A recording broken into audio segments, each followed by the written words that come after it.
죽 한 그릇이 만든 거룩한 군대, 파코미우스와 공동체 수도원. 여러분 안녕하십니까? 성령의 역사 마스터 클래스 8번째 시간입니다. 지난 시간 우리는 사막의 교부 안토니우스가 악령들과 홀로 싸우며 백색 순교의 길을 여는 과정을 지켜보았습니다. 안토니우스는 위대했습니다. 그는 혼자서 사막을 개척한 영적인 챔피언이었습니다. 하지만 안토니우스의 방식에는 한 가지 치명적인 문제가 있었습니다. 그것은 바로 아무나 할 수 없다는 것이었습니다. 보통 사람들은 안토니우스처럼 20년 동안 독방에 갇혀 지내거나 하루에 빵 한 조각으로 버틸 영적인 체력이 없었습니다. 안토니우스의 명성을 듣고 사막으로 달려간 수많은 청년이 고독과 굶주림을 견디지 못해 미쳐버리거나 다시 세상으로 도망쳤습니다. 사막은 영웅들만 살아남는 곳이었고 평범한 사람들에게는 무덤이었습니다. 사람들은 갈망했습니다. 우리 같은 평범한 사람들도 거룩하게 살 수는 없을까? 혼자가 아니라 함께 서로를 의지하며 하나님을 만나는 길은 없을까? 바로 이때 하나님은 또 한 명의 인물을 준비시키고 계셨습니다. 나 혼자 구원받는 독거 수도가 아니라 함께 천국을 이루는 공동체 수도원 즉 코이노니아의 창시자 성 파코미우스입니다. 시계 바늘을 돌려 서기 292년경 이집트 남부의 상류 지역으로 가보겠습니다. 파코미우스는 원래 기독교인이 아니었습니다.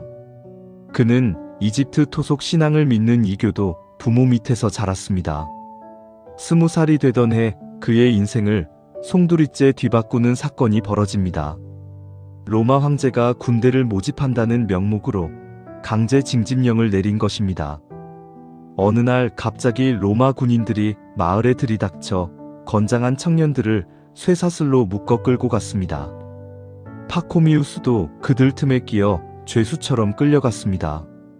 그들이 도착한 곳은 나일 강변의 테베라는 도시의 감옥이었습니다. 말이 훈련소지 사실상 감옥이나 다름없었습니다. 좁은 공간에 수백 명의 장정이 갇혀 있었고 음식은 턱없이 부족했습니다.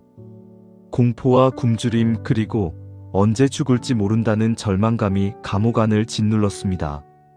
해가 지고 어둠이 깔리자 배고픔에 지친 청년들의 신음소리가 들려왔습니다.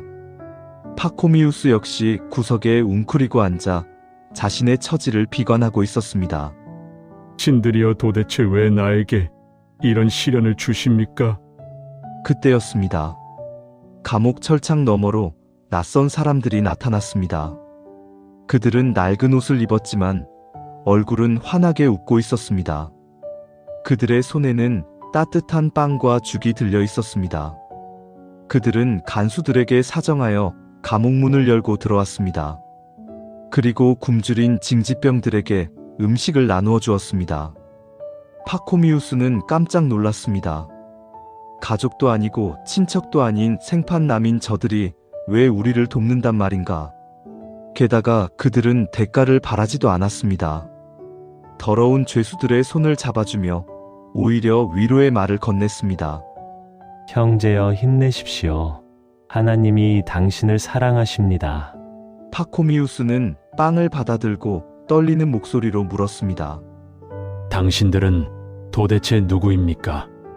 왜 알지도 못하는 우리에게 이런 친절을 베풉니까? 그러자 그중 한 사람이 대답했습니다. 우리는 그리스도인입니다. 우리의 주인이신 예수님께서 원수를 사랑하고 이웃을 내 몸과 같이 사랑하라고 가르치셨기에 우리는 그 말씀에 순종할 뿐입니다. 하늘에 계신 우리 아버지는 당신을 불쌍히 여기십니다.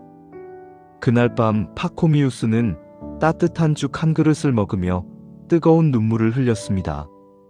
그 죽은 단순한 음식이 아니었습니다. 얼어붙은 그의 영혼을 녹이는 하나님의 사랑이었습니다. 그는 밤새워 기도했습니다. 나는 지금까지 수많은 신을 섬겼지만 나에게 밥을 준 신은 없었다. 나에게 형제라고 불러준 신은 없었다. 만약 내가 이 전쟁터에서 살아서 나갈 수만 있다면 나도 저들처럼 살겠다. 나도 저들이 믿는 저 사랑의 하나님을 평생 섬기겠다. 기적적으로 전쟁은 곧 끝났고 파코미우스는 풀려났습니다. 그는 고향으로 돌아가지 않았습니다. 그는 곧바로 근처의 기독교 공동체를 찾아가 세례를 받았습니다. 그리고 자신을 받아준 노인 팔라에몬을 찾아가 제자가 되었습니다. 팔라에몬은 안토니우스처럼 사막에서 혼자 사는 은수자였습니다. 파코미우스는 스승을 따라 철저한 금욕 생활을 시작했습니다. 밤을 새워 기도하고 하루 종일 노동하며 성경을 암송했습니다. 하지만 마음 한구석에는 늘 풀리지 않는 의문이 있었습니다. 스승님은 훌륭하지만 너무 외로워 보인다. 예수님은 제자들과 함께 먹고 마시며 사셨는데 왜 우리는 뿔뿔이 흩어져서 혼자 돌을 닦아야 하는가? 사랑은 관계 속에서 피어나는 것인데 혼자서 어떻게 이웃을 사랑할 수 있단 말인가?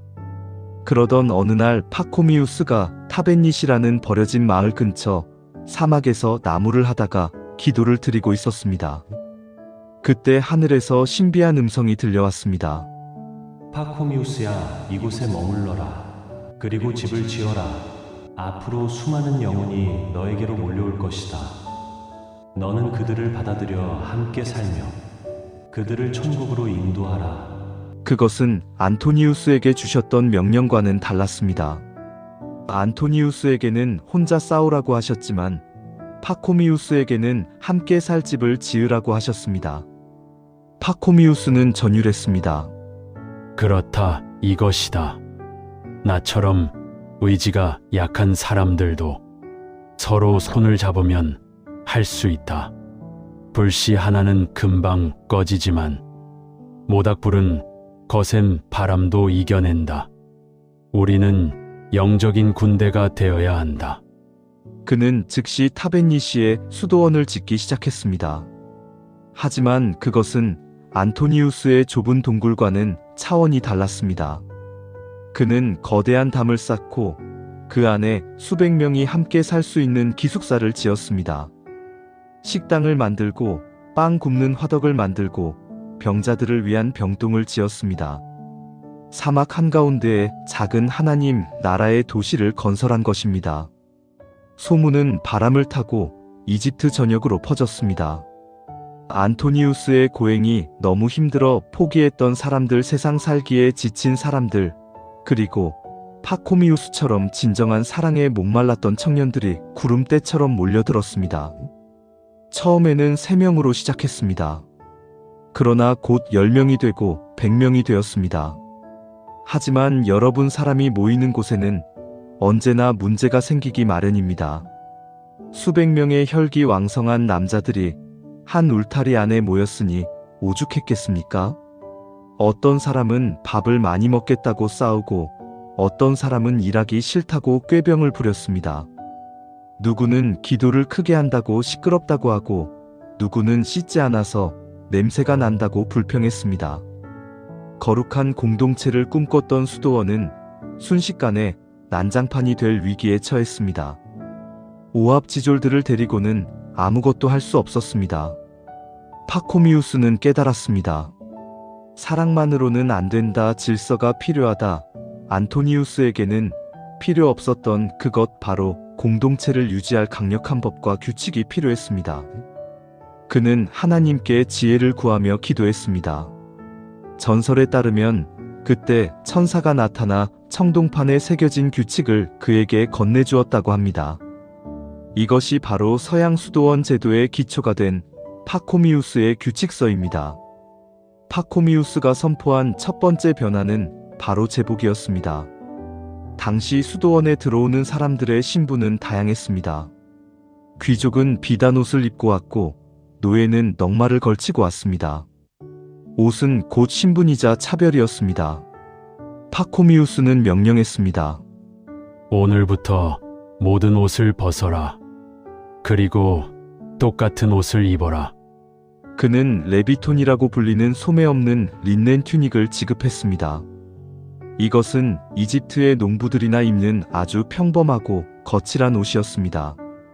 옷을 갈아입는 순간 세상의 계급장은 떨어져 나갔고 그들은 오직 하나님의 자녀라는 평등한 신분으로 다시 태어난 것입니다. 이것이 거룩한 군대의 첫걸음이었습니다. 두 번째 변화는 철저한 시간 관리였습니다. 파코미우스는 하루 일과를 엄격하게 짰습니다. 새벽 4시가 되면 딱딱이라고 불리는 나무판을 두드리는 소리가 사막의 새벽 공기를 갈랐습니다. 딱딱딱. 이 소리가 들리면 모든 수도사는 즉시 침상에서 일어나야 했습니다. 그들은 모여서 아침 기도를 드리고 곧바로 작업장으로 향했습니다. 파코미우스는 노동을 신성하게 여겼습니다. 일하지 않는 자는 먹지도 말라. 그들은 땀 흘려 일해서 자급자족했습니다. 그들에게 노동은 고역이 아니라 몸으로 드리는 또 하나의 예배였습니다. 세 번째 변화는 가장 독특하고도 인상적인 식사 시간이었습니다. 파코미우스의 규칙 중 가장 유명한 것이 바로 침묵 식사입니다.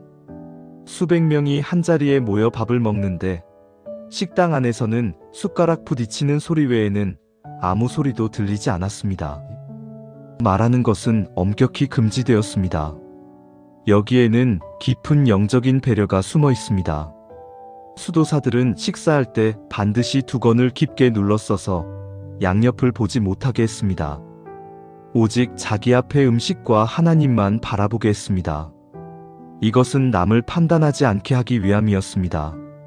저 형제는 믿음이 좋아서 금식하네, 나는 믿음이 없어서 많이 먹네라며 비교하거나 정죄하지 않도록 그 시선 자체를 차단한 것입니다.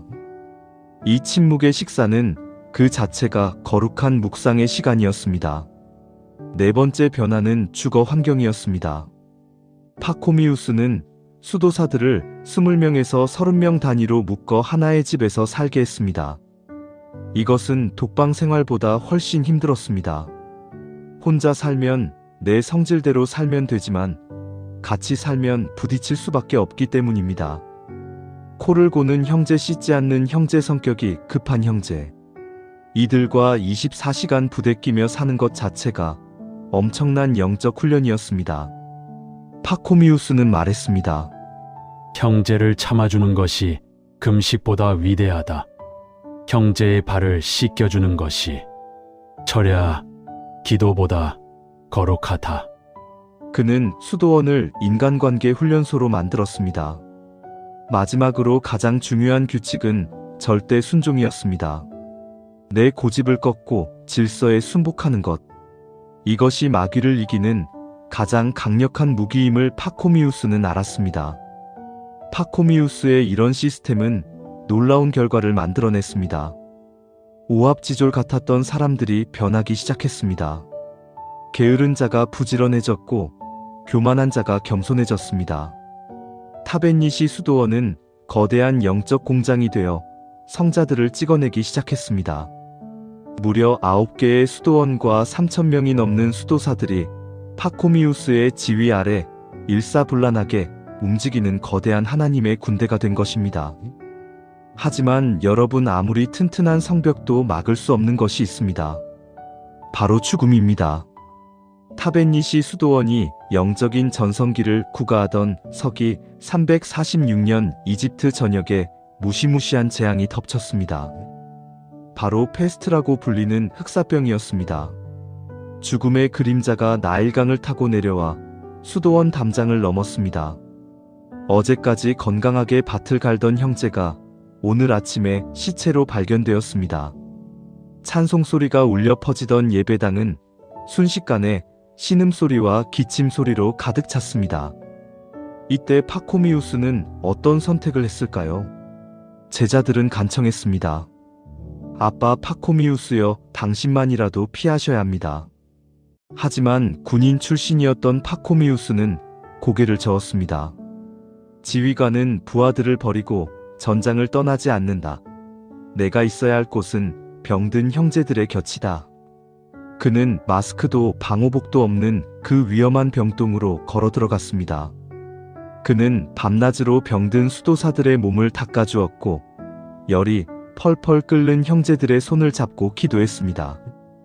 그것은 자살행위나 다름없었지만 그는 목자로서 양떼와 운명을 함께하기로 결단한 것입니다. 결국 파코미우스 역시 병마를 피할 수 없었습니다. 고열이 그를 덮쳤고 건강했던 그의 몸은 시커멓게 타들어갔습니다. 임종이 가까워오자 수많은 제자가 그의 침상 곁으로 모여들어 울었습니다. 그때 파코미우스는 힘겹게 눈을 뜨고 마지막 유언을 남겼습니다. 울지 마라. 나는 죽는 것이 아니라 본향으로 돌아가는 것이다. 그리고 두려워하지 마라. 내가 떠나도 하나님은 떠나지 않으신다. 내가 너희에게 남겨준 것은 내 개인의 능력이 아니라 하나님의 말씀에 기초한 규칙이다. 너희가 그 규칙을 지키고 서로 사랑하며 하나가 된다면 이 공동체는 영원히 무너지지 않을 것이다.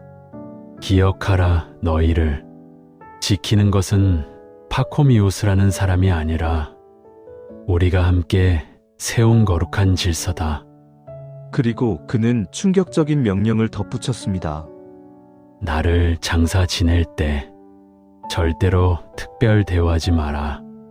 나를 수도원장의 예우로 묻지 말고 가장 평범한 수도사들이 묻히는 곳에 똑같은 수의를 입혀서 묻어라. 그리고 내 무덤에 어떤 표식도 남기지 마라. 오직 하나님만이 영광 받으셔야 한다. 서기 346년 5월 9일 위대한 공동체의 설계자 파코미우스는 54세에 이른 나이로 세상을 떠났습니다. 파코미우스가 죽자 사람들은 타벳니시 수도원이 와해될 것이라고 예상했습니다. 하지만 놀랍게도 수도원은 무너지지 않았습니다. 오히려 더 단단해졌습니다. 파코미우스가 남긴 시스템 때문이었습니다. 새벽 4시가 되면 어김없이 딱딱이 소리가 울렸고 형제들은 일어나 기도했습니다. 식사 시간에는 여전히 침묵이 흘렀고 노동의 현장에는 땀방울이 흘렀습니다. 지도자는 바뀌었지만 규칙은 살아있었기에 공동체는 흔들리지 않았습니다. 파코미우스는 사람을 의존하는 신앙이 아니라 시스템과 말씀 위에 서는 신앙을 만들어 놓고 간 것입니다. 이 파코미우스의 유산은 국경을 넘어 전 세계로 퍼져나갔습니다. 이 불씨는 서방으로 건너가 서양 수도원의 아버지라 불리는 성 베네딕트에게 전해졌습니다.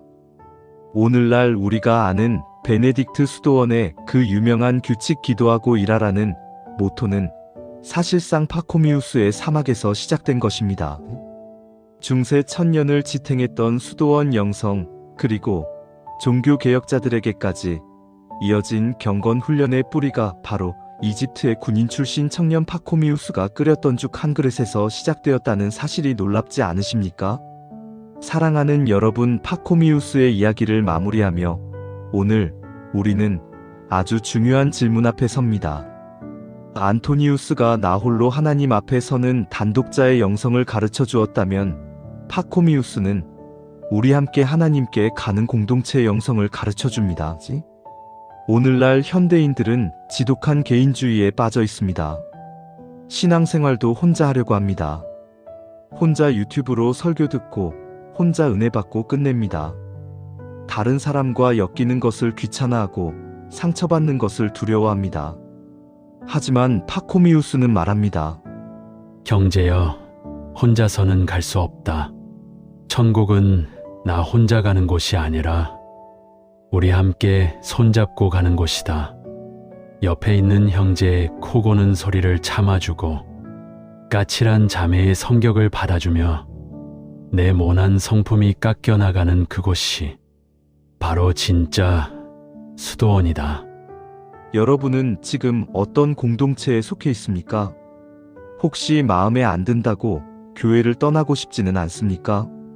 사람이 싫어서 혼자 있고 싶지는 않습니까? 그때 파코미우스를 기억하십시오. 완전한 사람은 없습니다. 오합지졸들이 모여 서로 부대끼며 거룩한 군대로 변해가는 과정 그 자체가 바로 신앙생활입니다. 여러분의 가정이, 여러분의 구역과 셀 모임이 작은 타벤니시가 되기를 바랍니다. 서로의 짐을 져주고 서로의 허물을 덮어주는 사랑의 시스템이 작동할 때 세상은 우리를 보고 예수님의 제자인 줄 알게 될 것입니다. 주님, 파코미우스의 지혜를 우리에게 주옵소서. 나 혼자만의 거룩이 아니라 더불어 함께하는 거룩을 배우게 하옵소서. 내 옆에 있는 까다로운 형제가 나를 다듬기 위해 하나님이 보내신 천사임을 깨닫게 하시고 우리 공동체가 세상의 풍파에도 무너지지 않는 거룩한 방주가 되게 하옵소서.